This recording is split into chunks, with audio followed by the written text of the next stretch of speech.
Bon, ça va, on est bien avancé, on va passer sur Next one, ouais. Expresso. Allez. On va Allez, demander Maurice. à Jingle Maurice. Allez, Maurice, Jingle lance le Maurice. jingle.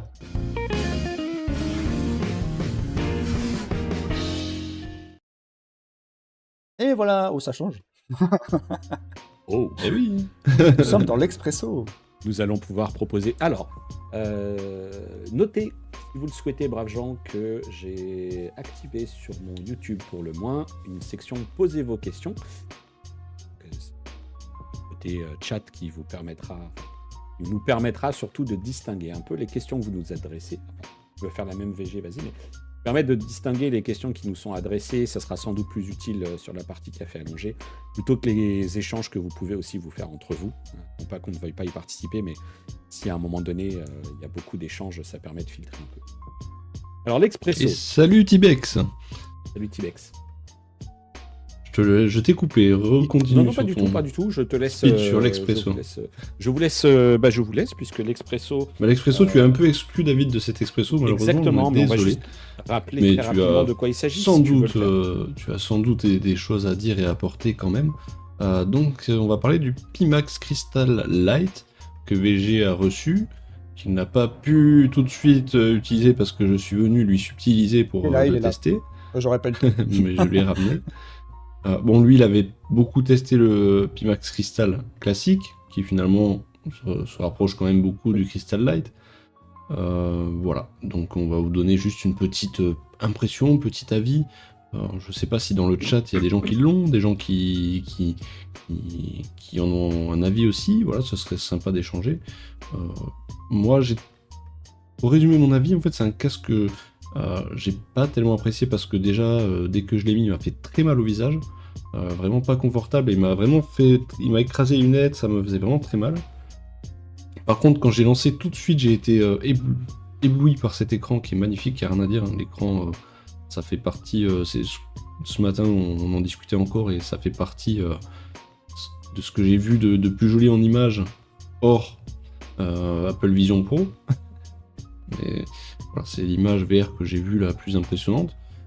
Mais j'ai quand même très vite eu la sensation d'avoir uniquement une dalle, quoi, et pas les manettes dès que le tracking était pas excellent, le room scale il était pas bon pour le refaire à chaque fois.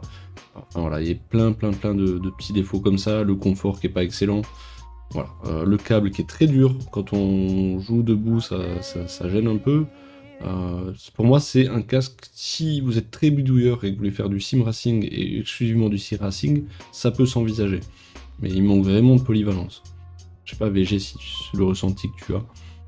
Écoute, le light, je voudrais pas trop m'étaler parce que je l'ai ici à la maison, mais je l'ai pas encore beaucoup utilisé, moins qu'on puisse dire. Je l'ai essayé sur un salon qu'on avait organisé au mois de juin, si vous vous rappelez. On avait fait venir Pimax dans la ville où je suis à Montpellier.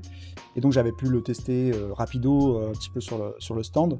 Après, moi j'ai eu le cristal pendant plusieurs mois. C'est le petit frère, le Lite, c'est une version, comme son nom l'indique, un petit peu allégée, dans le sens où ils ont enlevé quelques accessoires pour le rendre moins cher et plus accessible, et qui coûte moins cher surtout.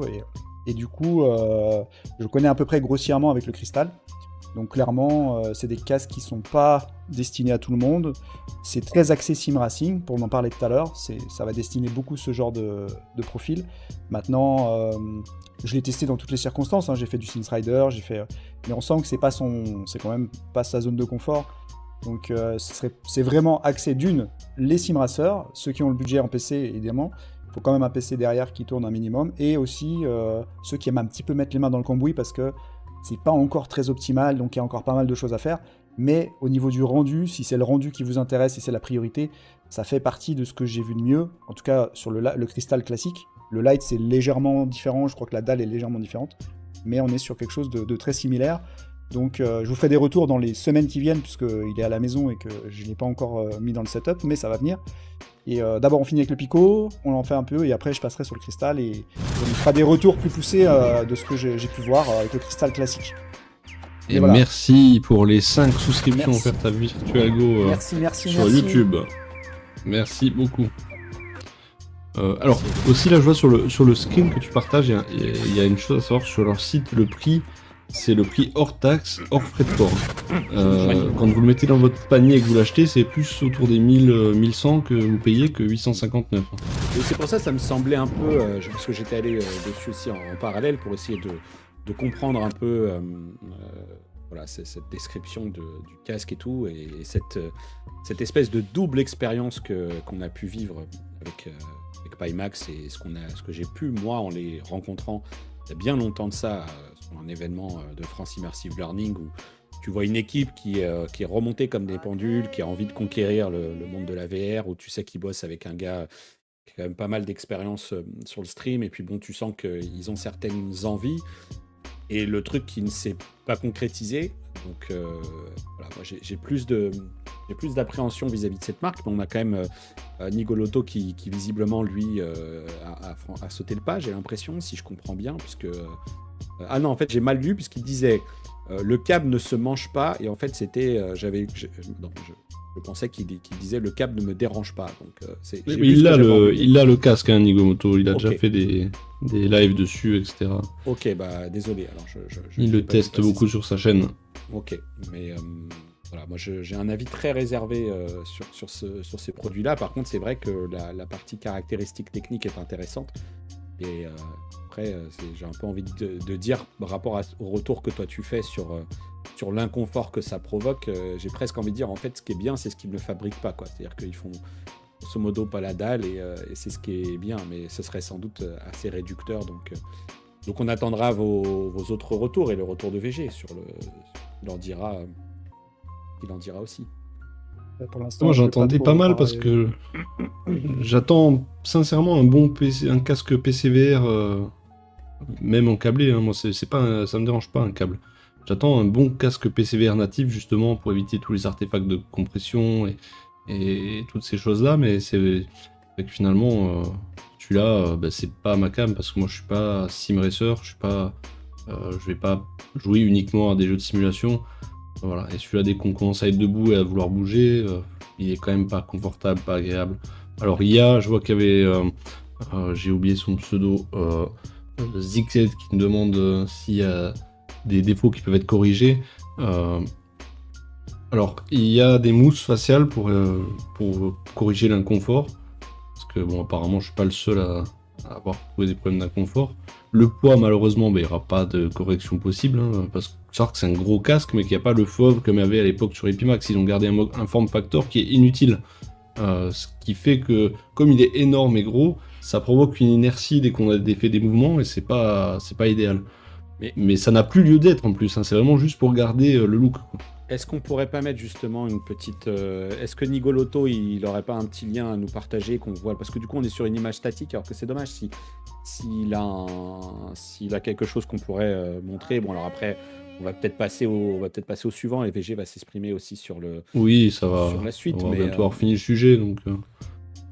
C'était juste un peu là. De toute façon, moi, sur le Pimax, pour en revenir au Lite, je l'ai récupéré du coup aujourd'hui, donc dans quelques jours, une semaine, 10-15 jours maximum, je serai dessus. Et encore une fois, c'est un casque qui n'est pas accessible, pas accessible, mais je sais pas comment expliquer, mais c'est pas un casque qui est destiné à tout le monde, dans le sens où il y en a qui ça va saouler déjà, parce que faut le configurer, faut l'installer, c'est quand même pas du plug and play facilement. Il y a l'application qui a encore des évolutions à faire, il y a pas mal de choses, c'est gourmand, donc il faut aussi la machine derrière qui suive. Bref, il y a beaucoup de contraintes, mais ceci dit, c'est un casque qui peut être dans, comme j'ai dit, surtout le sim racing, comme on parlait d'inertie tout à l'heure, j'ai fait du Sims Rider avec, c'est pas l'idéal. Après, pour sa défense, juste un truc, alors toi, c'est vrai qu'on n'a pas les mêmes morphologies, moi je parle du cristal, hein, en tout cas, c'était vraiment... la répartition du poids était pas mauvaise, par rapport à la taille qu'il fait, il est impressionnant, on s'attend à plus lourd. Maintenant, sur la durée, c'est lourd, si vous le portez longtemps. Donc le fait d'être en sim racing assis, sans trop bouger, ça, c'est plus supportable. Voilà, c'est pour ça qu'il est vraiment, pour le coup, je dirais pas de le prendre pour quelqu'un qui veut faire des choses polyvalentes, c'est vraiment ciblé sim racing et encore. Il faut vraiment accepter toutes les contraintes qui vont avec. Après tout ça, si on accepte, il y a quand même un rendu qui est exceptionnel. En sim racing, il faut vraiment avoir une config monstrueuse, hein. En dessous d'une 4080, ça commence à être léger. Ah oui, après moi j'ai fait tourner du Automobista ou autre dessus, très, très fluide, et avec ma configuration, et en stream, donc c'est tout à fait... il faut une grosse config, mais on n'est pas obligé d'avoir une 4090 pour certains trucs, mais c'est vrai qu'il faut déjà quelque chose de costaud. Clairement. Après on verra, on fera les tests dans les semaines prochaines, les prochaines semaines, je veux dire, pas la semaine prochaine, mais les prochaines semaines, en stream, hein, du coup, et puis on verra ce que ça donne. On verra avec le light s'il y a des différences notoires avec le cristal classique. Je cours qu'il y a une cagnotte pour la 4090 de VG, alors c'est plutôt moi qui vais faire une cagnotte pour une carte graphique. T'as là, plus de le carte premier, graphique. parce que moi je tourne sur une vieille 1060 parce que je me suis dépanné. Donc, je sais pas si tu peux intervenir. A priori, je pensais qu'on les avait, qu'elles étaient même totalement coupées, mais il y a quand même Mathieu qui nous alerte sur les. Ah oui, j'ai vu. qui nous Ouais, j'ai indique commencé que à les regarder alertes si je sont pouvais les fortes. réduire. Ouais, tout à fait. Donc normalement, ça a dû, j'ai essayé de les réduire. Donc on verra sur les prochaines alertes. Effectivement, ouais. Ok. Les petits détails à régler. voilà, c'était le petit expresso.